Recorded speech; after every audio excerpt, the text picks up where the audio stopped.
up, YouTube? Welcome back to the channel. Basically, sorry for the light quality. I don't know if you guys can see me good or hear me good right now, but I just wanted to make a real quick intro to the video that you guys are about to see, which basically is going to be me drifting around in a parking lot in Mexico, obviously. And I actually drift around this container, which was, for me, it was dope as hell. It was amazing to me. You know, because last night, if you noticed the last video you seen, I drifted around a cone for the first time, and right now I'm just drifting around a container, which is like 1,000 times bigger than a cone. You know what I'm saying?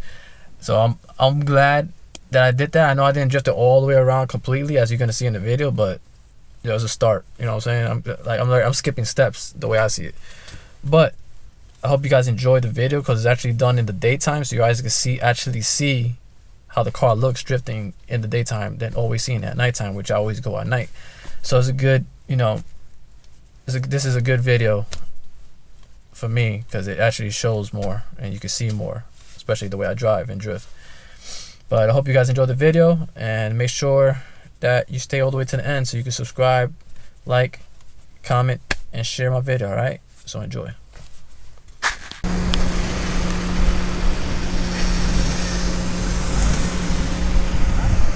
Yeah.